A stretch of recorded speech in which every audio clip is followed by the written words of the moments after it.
Ayresome Park has been home to Middlesbrough Football Club since 1903.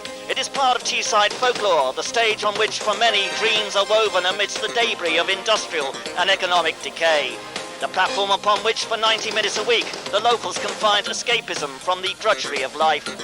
The borough might not have achieved much in the form of championships and cups.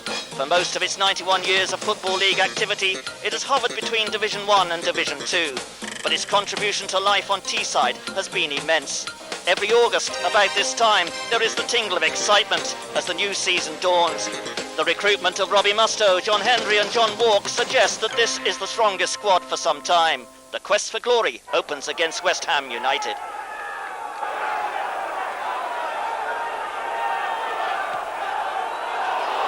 That's a great ball from Walk, and a shot coming in for Slaven, brilliantly pushed over by McCloskey. Bernie Slaven, 32 goals he got last season, and he fires in the first real shot of this match. No sooner has the league season started than it is into the hurly-burly of KO football and the Rumbelows League Cup. 3rd Division Tranmere Rovers are the visitors to Ayresome Park. A touch of Bernie Slaven magic almost creating the opening goal. Borough's first strike of the season is to come from an unexpected source. Tony Mowbray leaping to head in John Walk's well-directed free kick. A superbly struck free kick by Steve Vickers gives Tranmere an unexpected reprieve to set up an intriguing second leg. But it was hardly what Borough fans had wanted.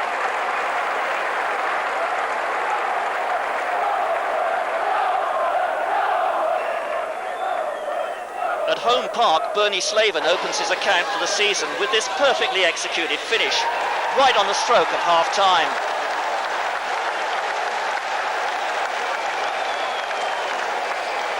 But Borough's first win of the season escapes them on the hour when Thomas's free kick leaves the defence in tatters.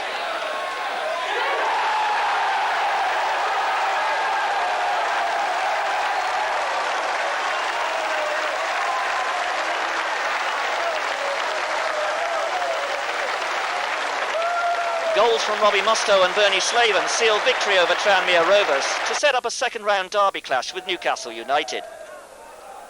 Back in Division 2, the agility of Steve Pears keeps Borough in the game against Notts County.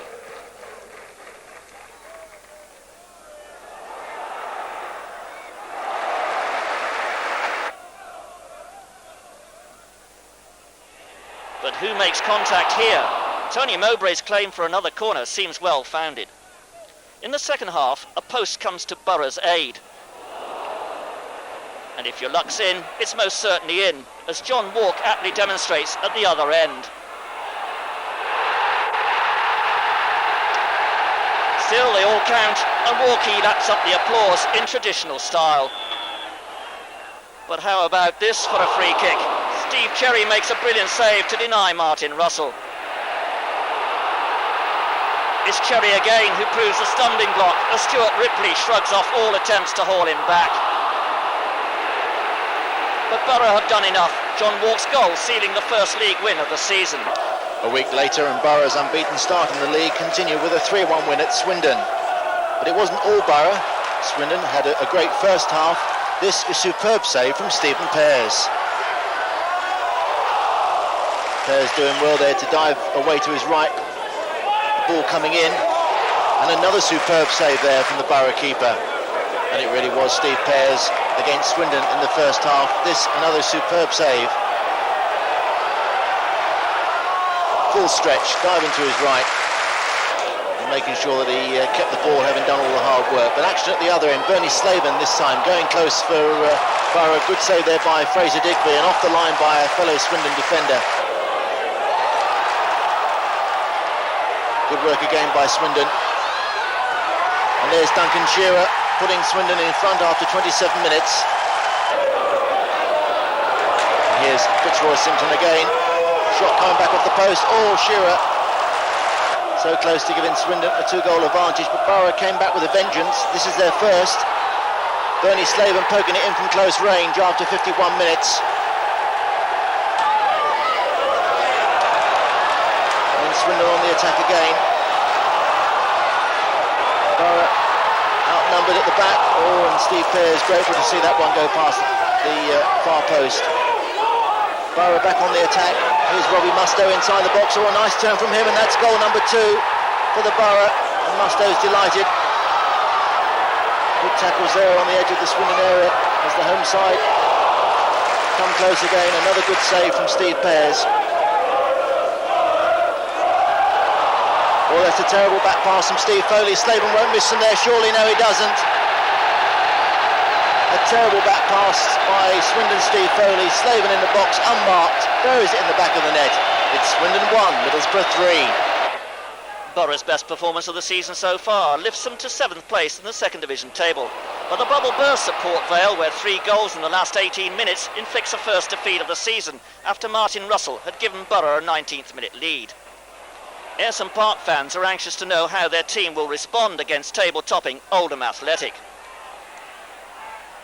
The signs are encouraging. Good passing and intelligent support off the ball, setting up Ian Baird. And Bernie Slaven doesn't usually squander opportunities like this one.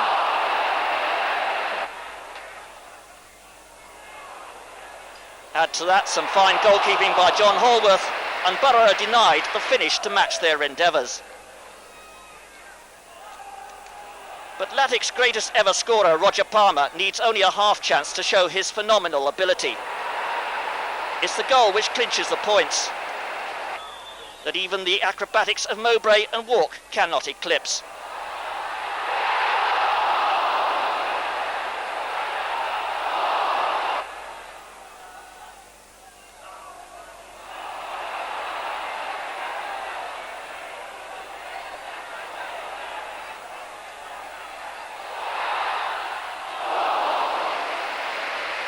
Final score, Middlesbrough 0, Oldham Athletic 1.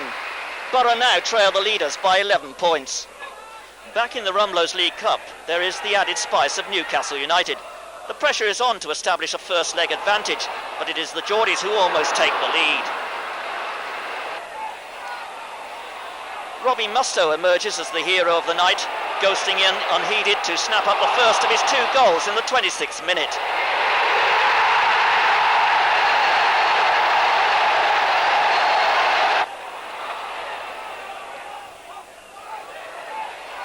His second comes just over the hour.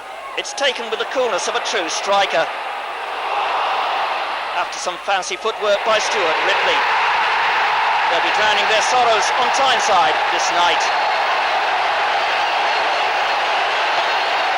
In terms of promotion, it is important for Borough to get back to winning ways in Division 2.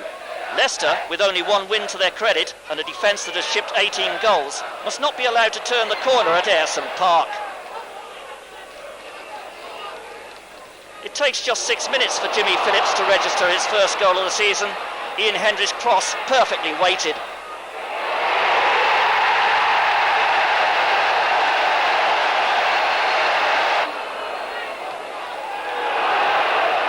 Hendry decides to do it himself this time. The shot beating Hooper at his near post in the 42nd minute. This triggers an amazing 3-minute sequence as Borough gain the freedom of Ayresome Park. Paul Kerr making it 3-0 in the 44th minute. And Bernie Slaven doing it as only he can in the 45th.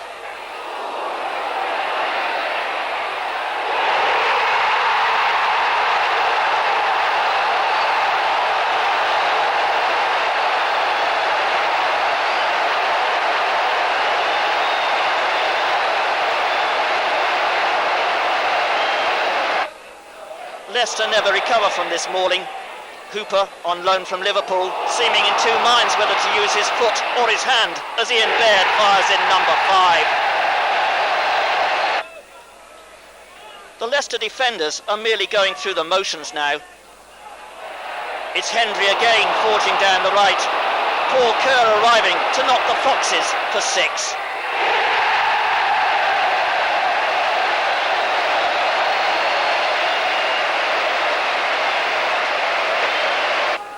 Only goal difference separates the Teessiders from the Tynesiders as they clash for the first time in the league this season.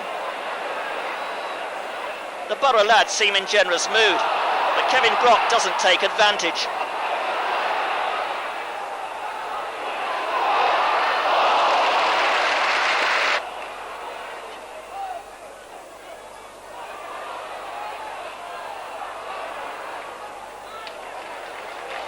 Tidy build-up from Newcastle, but Quinn can't find a way through. Stephen Pears on top form when Brock does hit the target.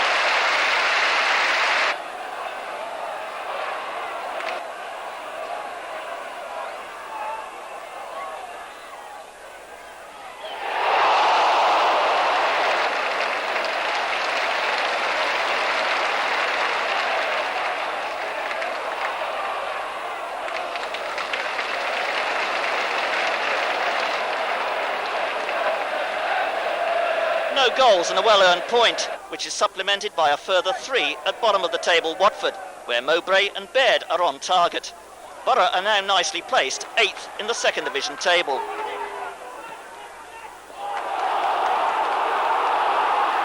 It's north to St James's Park to conclude the Rumbelows League Cup tie, and what a thriller unfolds. Steve Pears makes this early save, and when Jimmy Phillips loses his way, it spells trouble for his colleagues.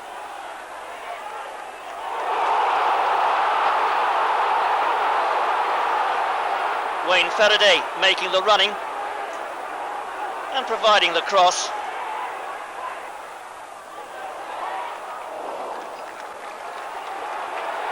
Aitken playing it back.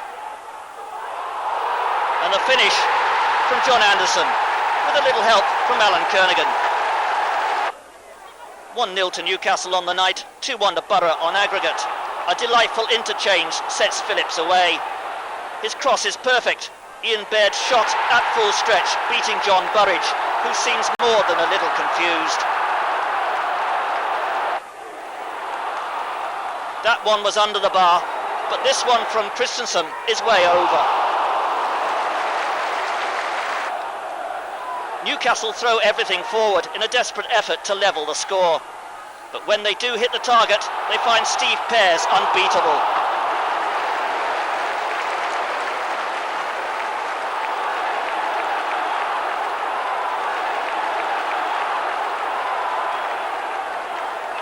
Borough are through to a home tie with First Division Norwich City.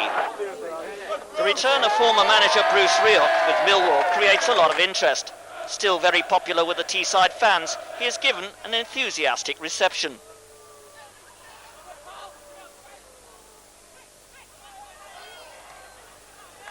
The same hospitality is not afforded his team, however. Bernie Slaven unhinging the Lions in the 55th minute. This a textbook move, Slaven laying the ball off, then continuing his run to create another option, which he exploits to maximum effect. Alex Ray stabbing the cross past his own goalkeeper on his Football League debut. The applause has hardly died down when John Hendry turns on his party piece. He runs 3/4 the length of the field, taking 4 opponents out of the game before slotting his shot past Horn.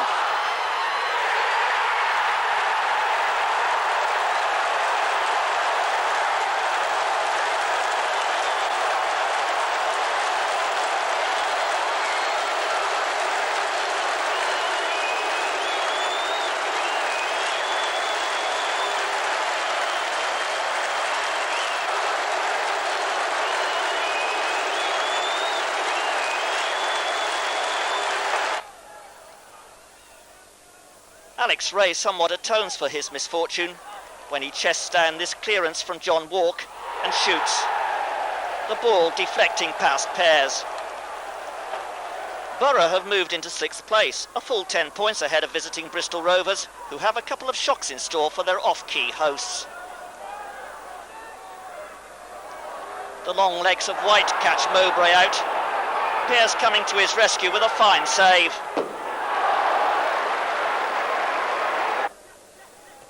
The lanky Devon White is proving a handful. We're not sure if Steve Pears is practicing for the Panto or has invented a new game. Whatever it is, he seems to be enjoying it. We're 30 minutes into the game when Ian Baird meets Cooper's long kick. His knockdown is perfect. Paul Kerr's finish unstoppable.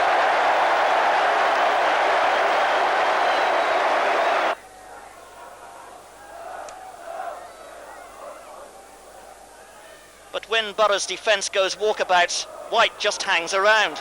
And when he gets what he was looking for, he makes it look like a Friday morning warm-up session.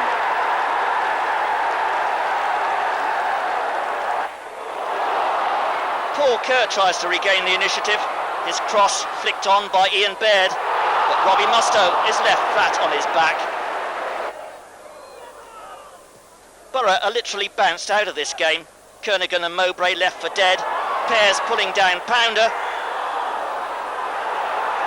Holloway is the man charged with a spot kick, and he makes no mistake.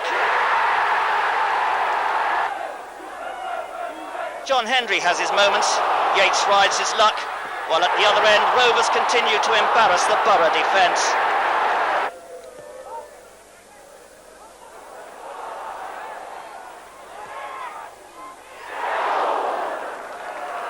Middlesbrough 1, Bristol Rovers 2. This defeat, and another suffered at Molineux, loses ground in the race for Division 1. It's Bernie Slaven who keeps Borough in touch with the leaders with a brilliant hat-trick at Brighton. We're in the 9th minute as Baird crosses, Slaven picks his spot, McKenna has it, now he hasn't, 1-0 Borough. Bernie is given the freedom of Brighton Beach here. It's the sort of chance he can take with his eyes closed. But how about this for a towering header? Wilkins putting the Seagulls back in contention. That square back line is sprung again. Ian Baird coolly slotting in his 4th goal of the season. Steve Pearce seems to have made a great save, but Small thunders the ball back before he can recover his poise. It's 3-2 Borough in case you were confused, and Slaven hasn't yet finished his day. His hat-trick completed in the 85th minute. Bernie Slaven has no peer at Brighton.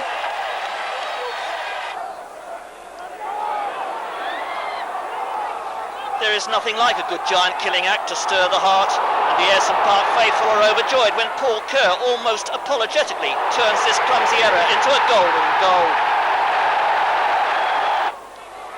The Canaries spend most of the night chasing shadows. Scottish goalkeeper Brian Gunn saving this one.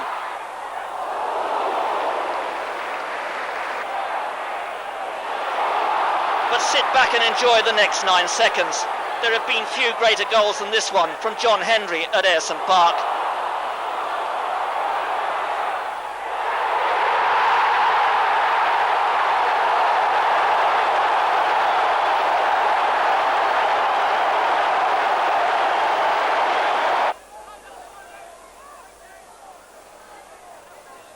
In the second half, Borough continued to dictate the game.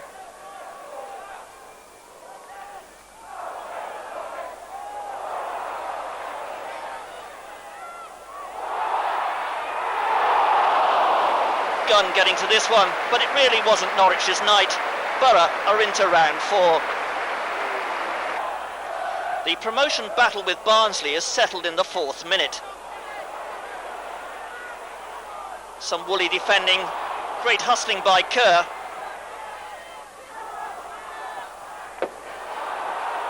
And the Tykes are one down. Whose goal is it? Paul Kerr's.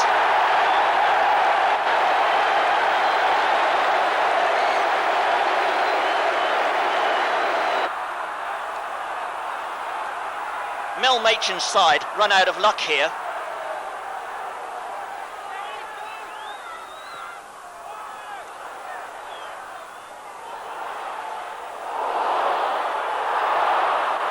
But it seems Borough are in a benevolent frame of mind.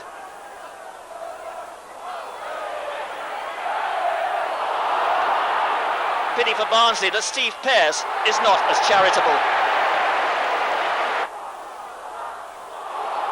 Paul Kerr, then Ian Baird show some old-fashioned skills. But there is no further score. It's Middlesbrough 1, Barnsley 0. Bernie Slaven's 8th goal of the season rounds off some impressive approach work at the Hawthorns.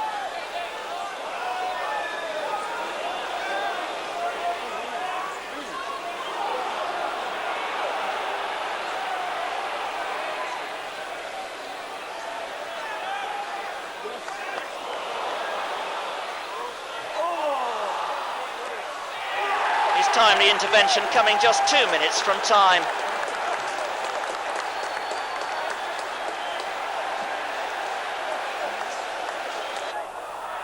At home to Charlton Athletic, there is an early setback. Tony Mowbray losing his balance as he tries to clear Lee's shot.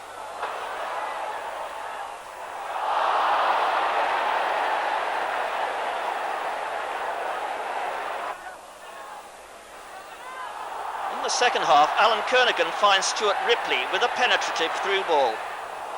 The substitute's cross is well directed, but the header flashes wide.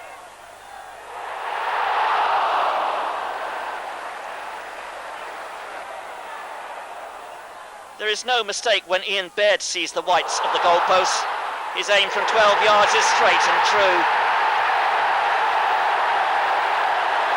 With only 6 minutes left, it seems Borough have salvaged a point. But a minute from time, this happens. Referee Lunt awards a penalty, and 10-man Charlton go 2-1 ahead from Tommy Caton's conversion.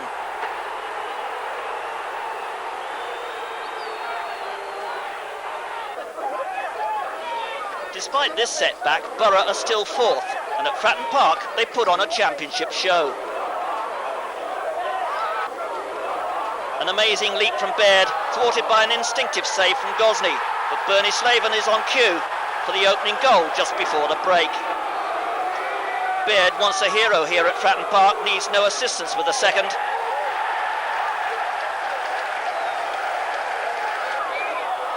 And Pompey's demise is further heightened when Stevens deflects John Hendry's effort into his own net.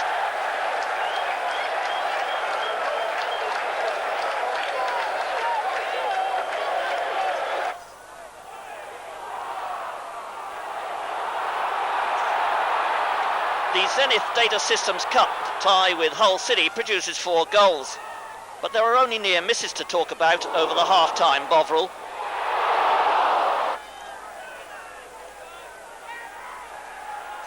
It's Ian Baird who breaks the deadlock. The 6-foot striker with the traditional style, timing his jump to perfection.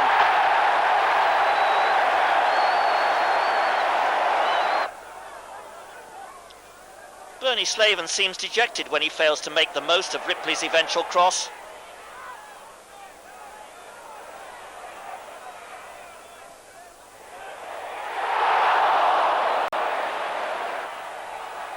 It's a moment that becomes exaggerated when Waits heads Hull City level.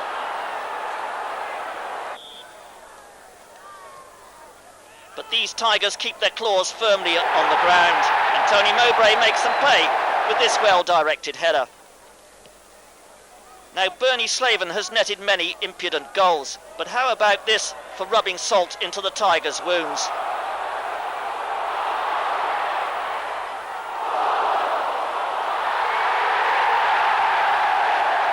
It's Middlesbrough 3, Hull City 1. If you thought that was a goal feast, then sit down for a veritable banquet. It takes just 3 minutes for the fun to start. Ian Baird soaring to head in John Walk's clip-free kick. 10 minutes later, Jimmy Phillips' cross seems easy meat for Paul Key, but the Oxford custodian has a touch of butterfingers, and Bernie Slaven helps himself. Spurred on by skipper Steve Foster, Oxford fight back. Nogan finds Steen, whose shot hits the net. And the U's aren't finished. Lee Nogan's solo providing a worthy equaliser in the 33rd minute.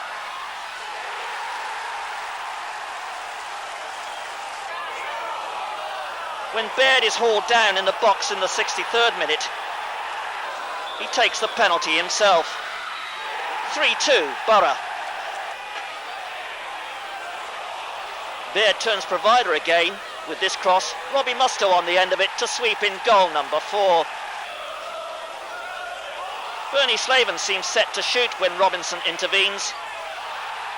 There's a change in approach and a change in direction as Ian Baird nets only his second ever career hat-trick.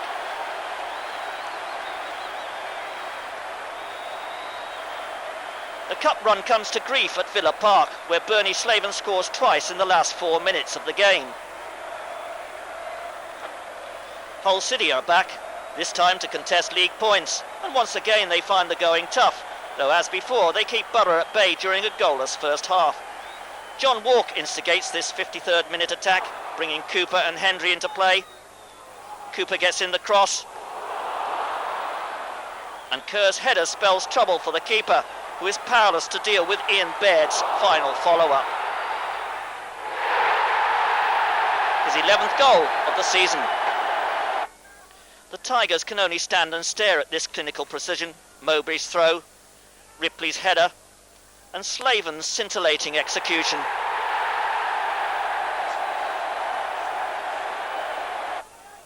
Hull's response is more a token gesture.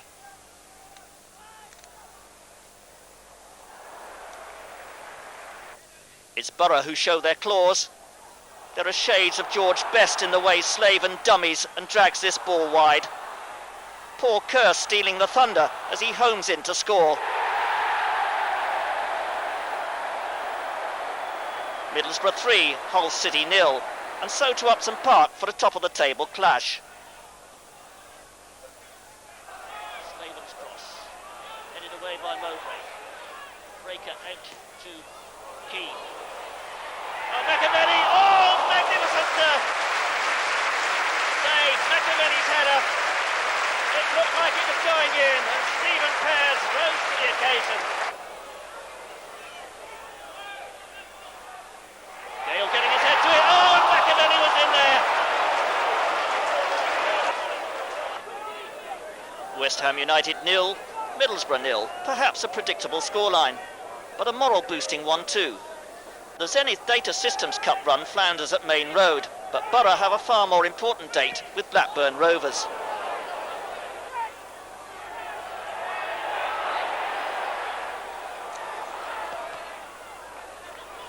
When Cooper gives this ball away, it proves disastrous. Walk, Coleman and Mowbray all making feeble attempts to stop the Rovers' advance.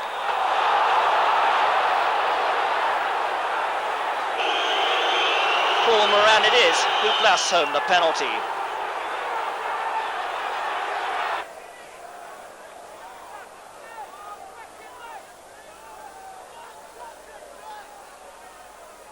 Further indecisive defending nearly proves costly.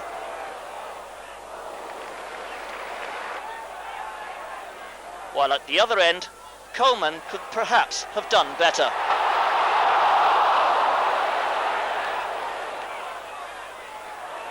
Ian Baird draws the best out of the Blackburn goalkeeper. And it seems Borough's destiny is confirmed when Slaven meets Ripley's cross. The bar left vibrating from the impact.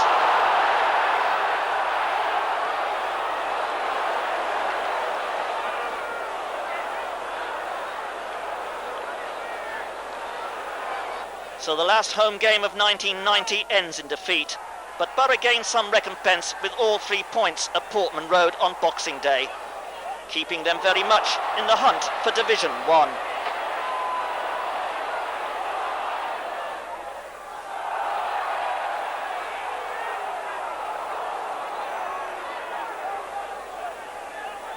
Alas, Borough bow out of 1990 with a 3-0 defeat at Ashton Gate, ringing in their ears.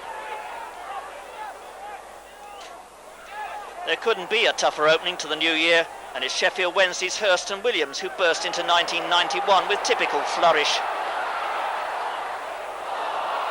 A slow, deliberate build-up, but when David Hurst spins off Mowbray, Stephen Pears is left grabbing thin air.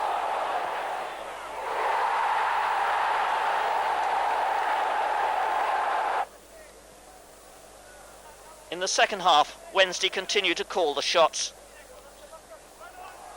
Only Pears preventing them extending their lead.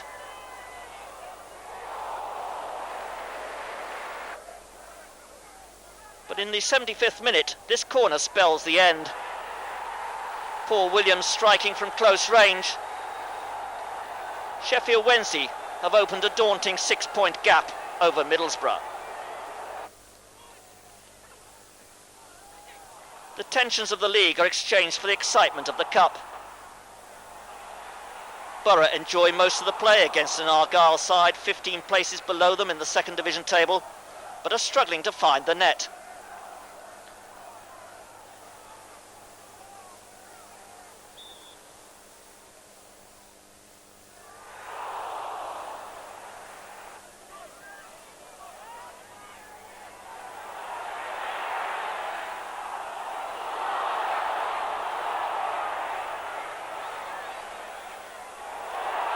Paul Kerr's wasted opportunity here, reflecting Borough's predicament.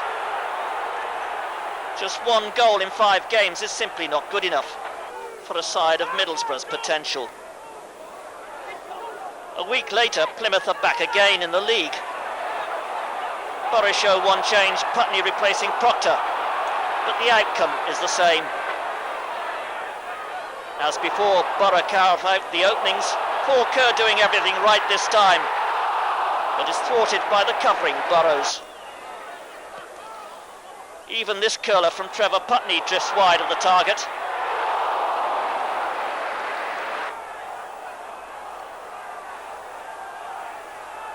And in the second half, luck holds good for the Mariners. It's 2 lost points, but Borough still hold on to 5th place. 3 points ahead of Millwall, 2 short of Notts County.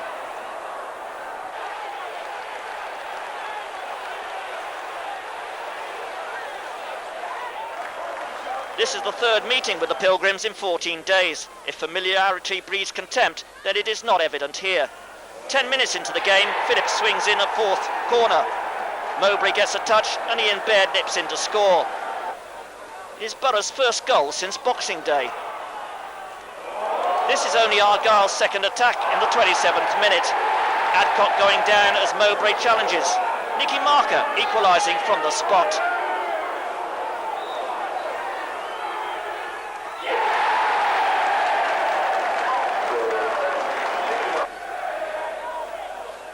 It is Paul Kerr who grabs the injury time winner after Baird has done the spade work to earn a 4th round tie at Cambridge United.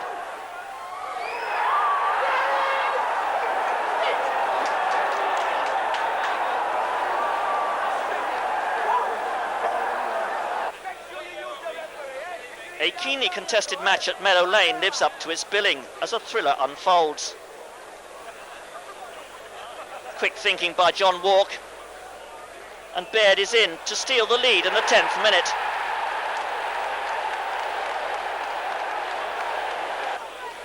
But it is an error of judgment by Steve Pears which hands County the equaliser. The referee's raised arm clearly indicating an indirect free kick. Draper is indeed fortunate. Slaven's persistence and cross, and Steve Cherry hands it to Stuart Ripley. 2-1 Borough. But this is a resilient County side, and a quick break opens the way for Regis to level again on the stroke of half-time. Baird is on the spot after Thomas had upended Hendry.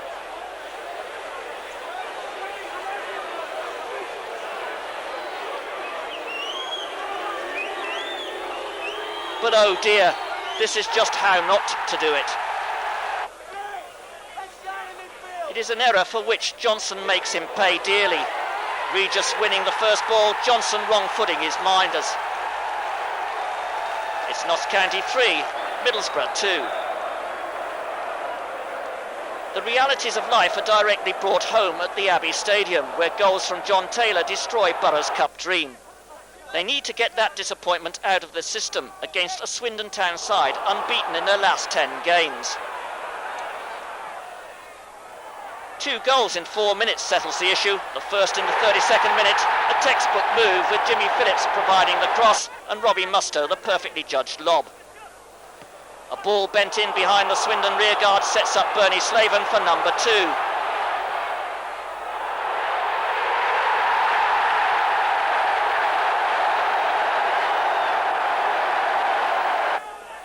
And it could have been more, Tony Mowbray shooting across the face of the goal. Borough are well in command, and only Fraser Digby denies Slaven his 16th goal of the season.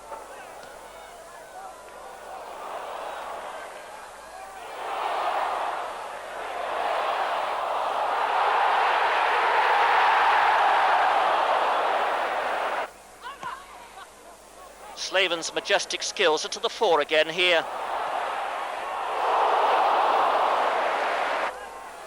And when Swindon do get in an attack, they find Steve Pears is in fine form.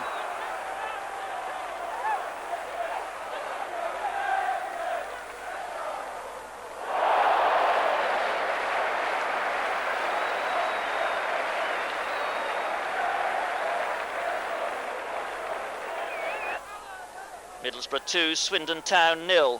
There is still no change in the table. Borough trailing third place Sheffield Wednesday by 7 points.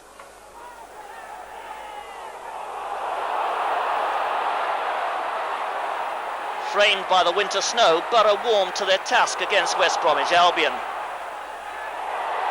Slaven deflecting Colin Walsh's shot in classical goal-poaching style.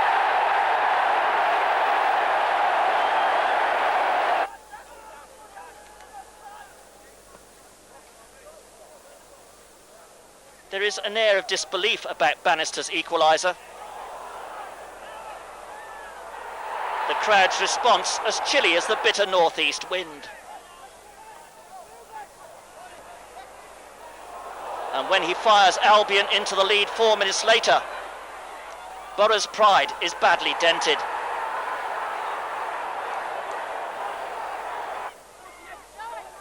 Inevitably, Jimmy Phillips is involved in Borough's comeback. Robbie Mustoe showing how it should be done.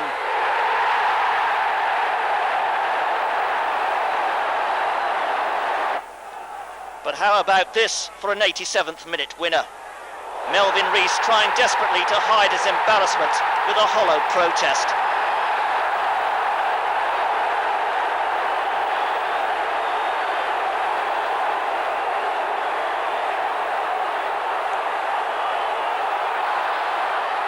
He does get the better of Slaven in the final rally. But the night belongs to Borough, who now head for Selhurst Park. And have been penned in their own half by this Middlesbrough team, who certainly look like they've got more of an appetite for the points this afternoon. As Slavin goes forward, this is a good chance now for Borough to take the lead, and Slavin makes it number 1 for Middlesbrough.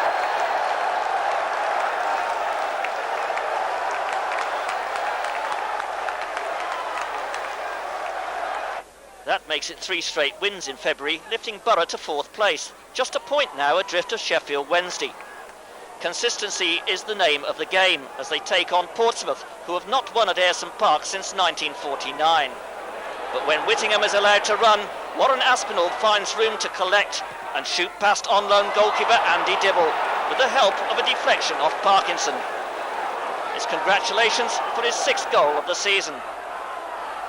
Walk, Mustoe and Walsh are all involved here, but it seems a somewhat harsh decision when referee Tom Fitzharris rules that Martin Cool has charged down Ripley's superbly struck volley. Still, Gary Parkinson is not completing. 1-1.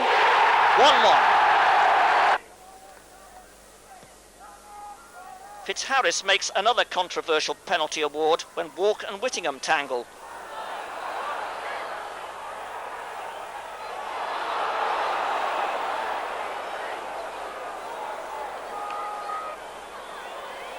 Martin Cool seizing the initiative to impose his own kind of justice.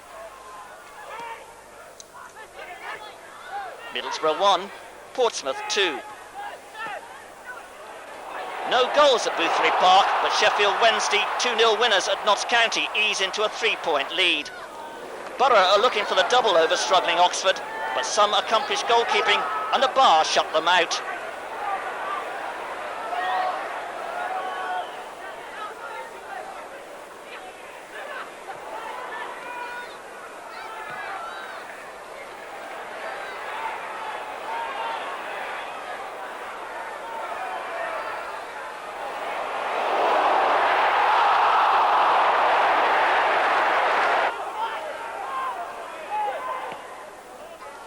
Oxford too have their moments.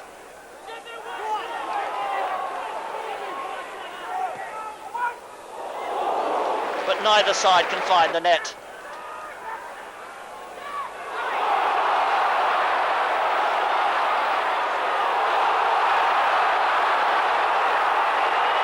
exciting run from Stuart Ripley.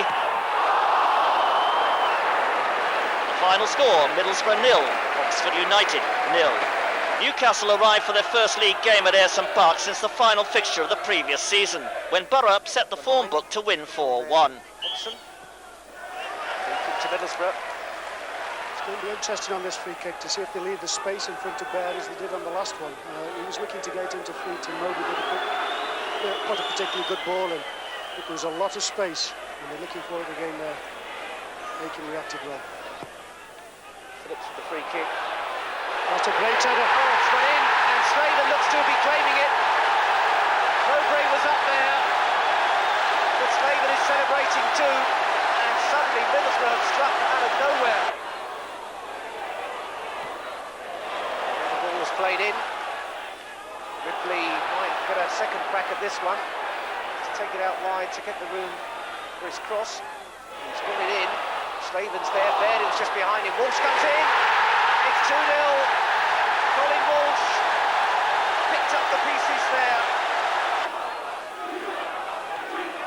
Square for Christensen to try one. And a great effort too. Well saved by Dibble. Costo. McGee spotted the gap there and they found him well. Baird and Slaven. Great save by Burridge. Here comes the corner. And guess who was there? Tony Mowbray again. Now there could be a break on for Middlesbrough. Walsh is through the middle. Slaven is out wide. Putney is still going. Here comes Slaven. What's he going to do from here? Still with Slaven. And again, Slaven brings the best out of Burridge. That's a Moby on those. And here comes Ripley again. Costo, Slaven, Baird, all ahead of him. Still with Ripley. And he's got round Nielsen. Ripley. It's there again. 3-0. This really has, Dennis, been an emphatic performance by Middlesbrough to do their promotion hopes a power of good. O'Brien trying to get in there and just past the post. But it would have been a consolation, really, for them. Middlesbrough 3, Newcastle United 0. A scoreline that lifts the hearts of all Teessiders. Now to Filbert Street.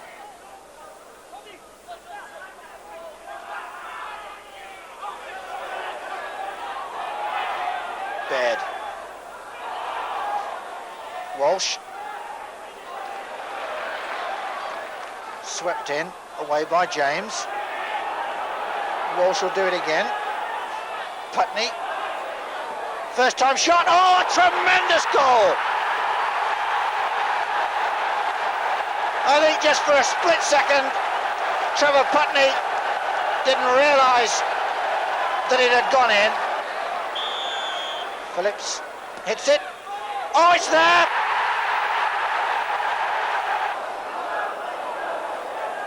Right again. James with a header. It's there! Tapped in! This time by David Oldfield. Leicester 1, Middlesbrough 2. Gibson. Russell. Some good close control. Little flick on. Walsh with a shot! Oh, it's number 2! A magnificent goal from Steve Walsh. And so the free kick, as you can see, just a couple of yards or inches, in it comes. James with a header! It's in! I don't believe it! Musto. To McGee. He's got Ripley wide. Back to McGee. Still has it. Tries a shot. Takes a deflection! Oh my goodness me!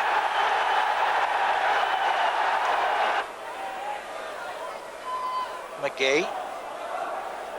Oh, a bad ball straight to young Russell. He's clipped it in, he's done it!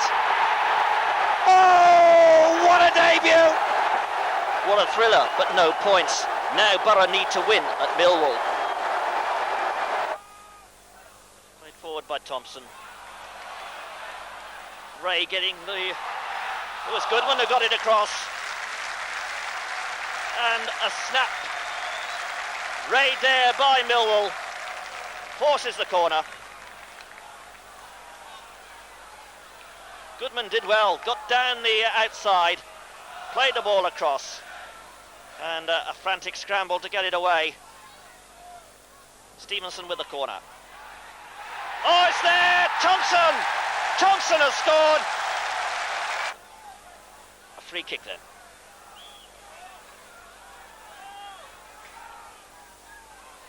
Sheringham tried to get a touch, did it? Oh, it's there! A brilliant goal! Middlesbrough thought they cleared it. Mowbray's header.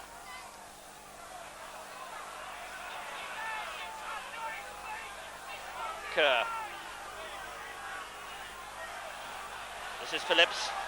Chance here to get the ball in dangerously, and he does. Oh, a chance here, and it's the substitute who scores.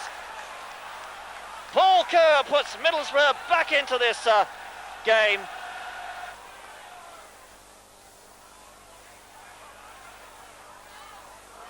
Chance here. Oh, great save. Ray was the man who got in behind them.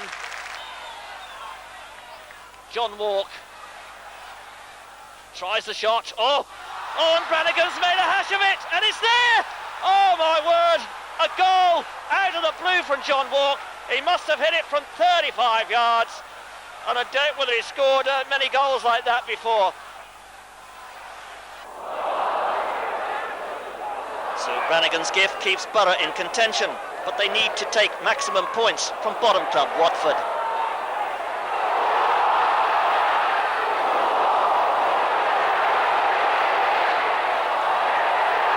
James, the Hornets number 1, proves difficult to beat, however.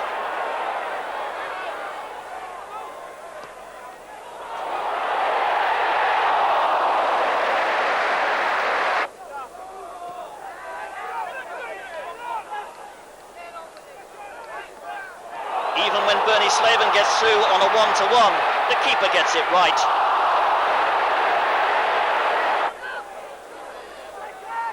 The frustration begins to show.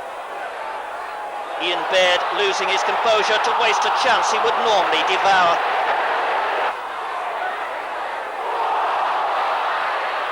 And so it went on. Phillips desperately unfortunate with this worthy effort. It's the 77th minute when Baird outjumps Roeder, the former Newcastle defender. He plows on, stumbles, but still manages to flick the ball in. It seems the battle is won. But when Porter hammers home this free kick in the 82nd minute, the complexion is changed.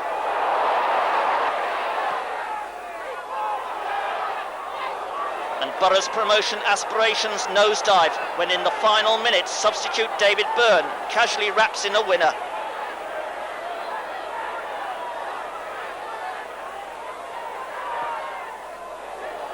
It's Watford's first victory in 13 games.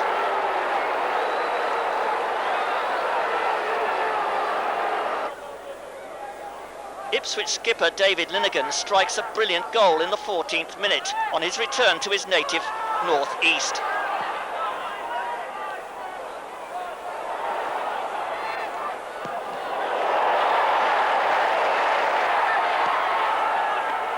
It could have been worse. Goddard and Stockwell combining neatly, the former Magpies striker hitting the bar.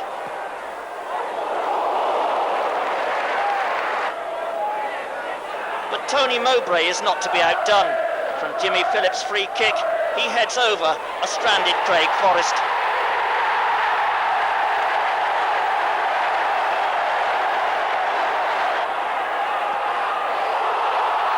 When Slaven slots Baird in, there is almost a dramatic winner. But with more points dropped, a top 3 place seems further out of reach.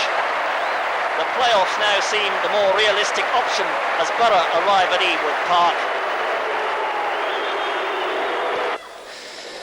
Cluster of players over the far side, hit straight to Lee Richardson, who clears it first time. Yeah, again, Tony Mowbray towering above everyone, but Nick Duxbury's ball puts Jason Wilcox away. Edge of the box, shooting to the far side, and it brings a superb save out of Andy Dibble. And Middlesbrough come forward down the left. through John Hendry. He loses the defenders, gets the cross in, Bernie Slavin. And what an absolutely brilliant save by Bobby Mims, who are playing this afternoon, as this ball finds its way through. And then again, Bobby Mims. Plenty of energy for a big man, but loses out to John Miller. Richardson with the cross. Irvine into the box, headed away by Simon Coleman. Irvine with a second chance. Shepstone beats him to it. A diving header past Andy Dibble. And Middlesbrough play the penalty for some sloppy defensive work. Borough are still hanging on in there. 6 now, just above Bristol City on goal difference. The significance of this clash does not need to be underlined. Andy Dibble misjudges this cross, then loses his footing.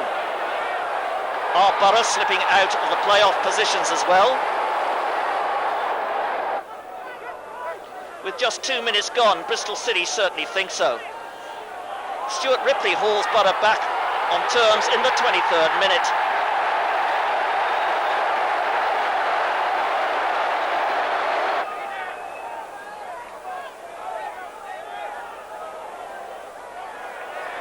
Slavin goes close.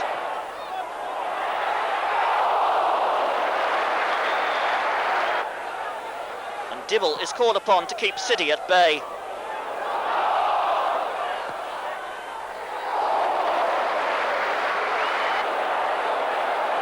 In the end, it is the powerful running of Ripley which proves decisive. His winner coming in the 90th minute.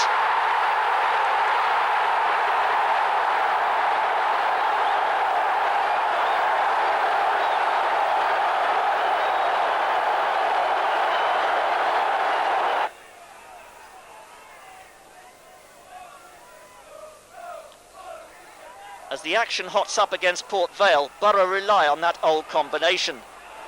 Ripley delivering the perfect cross, Ian Baird producing the spectacular diving header.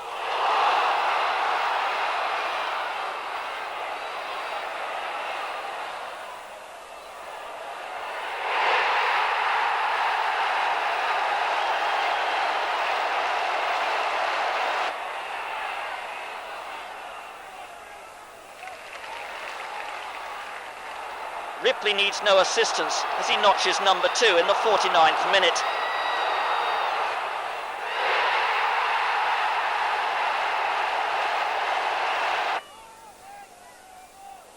And what a night for Martin Russell, preferred to Bernie Slavin, who marks his first start in 6 months with this opportunist effort.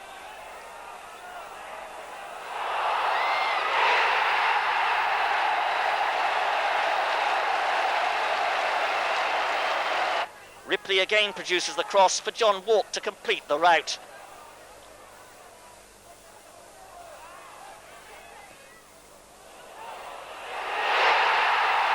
A result which leaves Colin Todd's side just 2 points behind third place Sheffield Wednesday.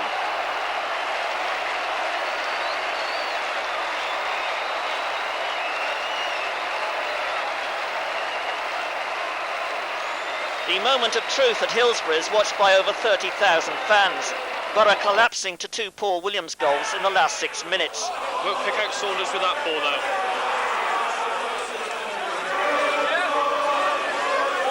Jeff Twentyman there, plays that ball back to Dibble. Saunders. And a penalty! Rovers have a penalty. The ball flicked menacingly on the tricky surface. Lester Shapter had no doubts about that one at all.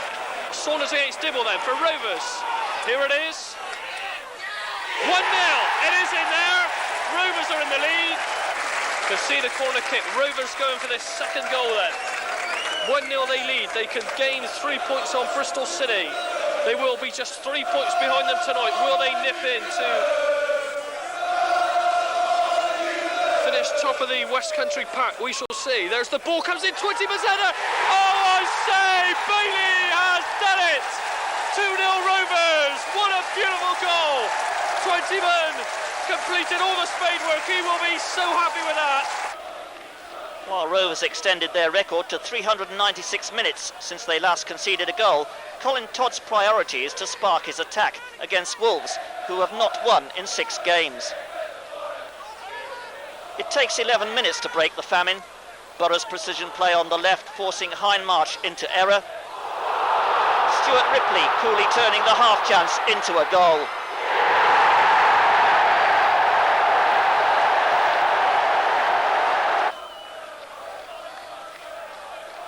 Dibble looks sound in the home goal.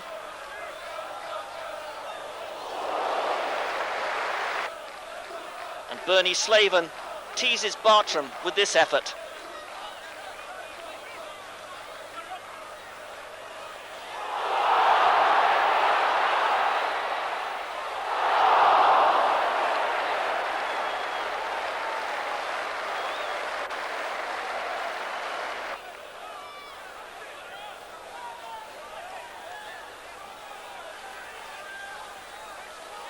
But when John Hendry wraps it up from close range, Borough are back in business.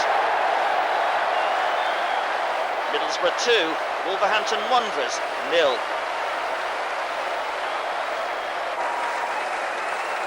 Just 3 games to go. Borough are 7th, but it's not over yet. Oldham have already won their ticket into Division 1, and they celebrate in style. Marshall forcing the first over the line after just 4 minutes.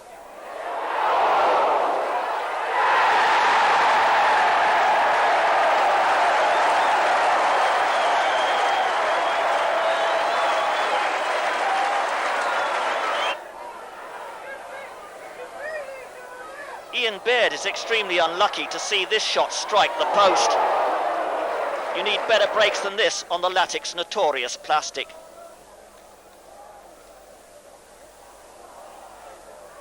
Marshall turns provider as the ball bobbles off Dibble, allowing Holden to shoot.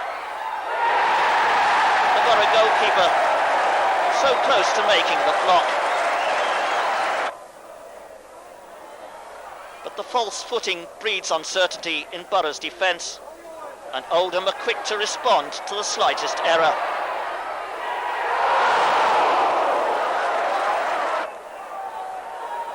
At the other end, the visitors are restricted to the occasional long shot.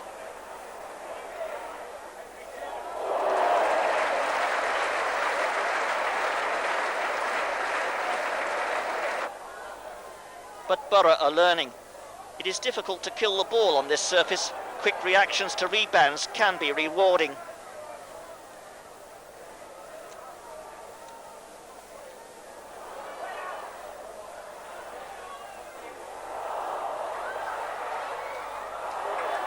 No luck on this occasion.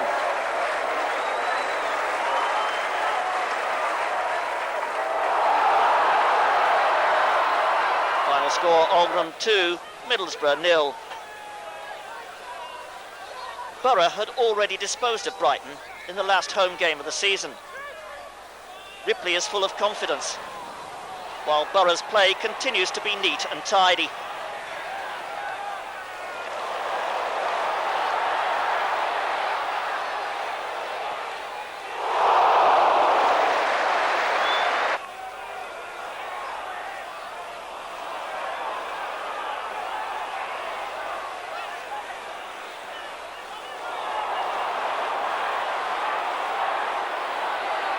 John Hendry letting fly at the conclusion of this move.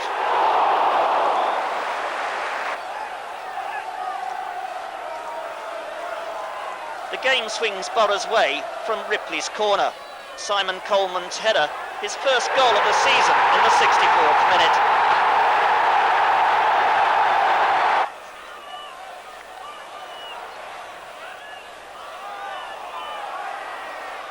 John Crumpling is the Brighton man all at sea here.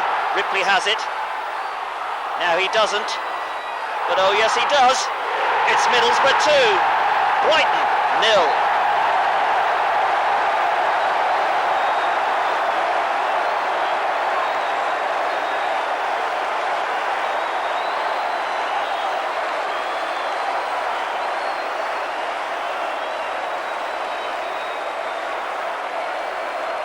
The playoff dream is over for Barnsley despite this victory. Borough squeezing them out on goal difference.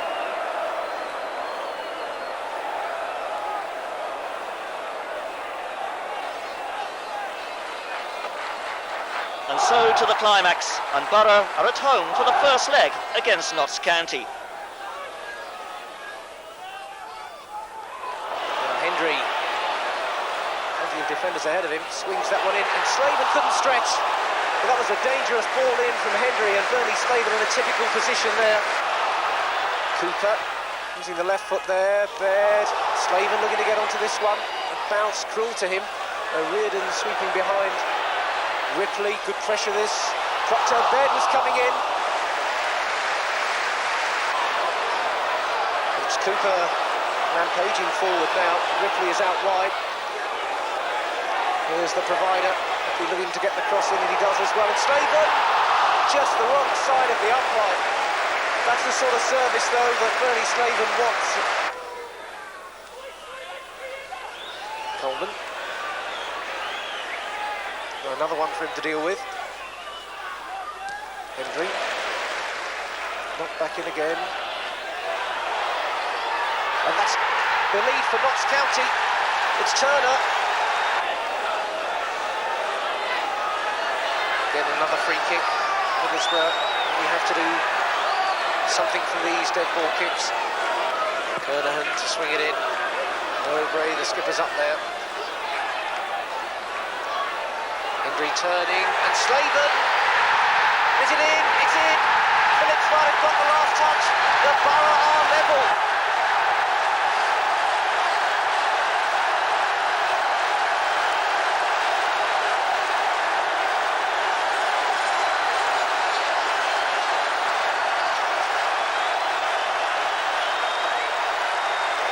So Jim Phillips provides a lifeline. The Teessiders, who it must be said never look convincing, are in with a fighting chance. But though they have reserved some of their best performances for away games, Paul Harding settles a tense encounter with the goal that takes County to Wembley and leaves Borough floored. For men like Bernie Slaven, John Hendry, Stuart Ripley, Robbie Mustoe, Ian Baird and Jimmy Phillips, it has been an emotional drain. Young athletes primed to joust stand shattered, gutted by the stark emptiness of failure, tormented by the cruelness of a game that has no place for losers. It hurts when all that one has striven for over 48 grueling games escapes you in the final furlong. Ian Baird and his colleagues will live to fight another day, but they'll always remember the pain of these ruptured dreams.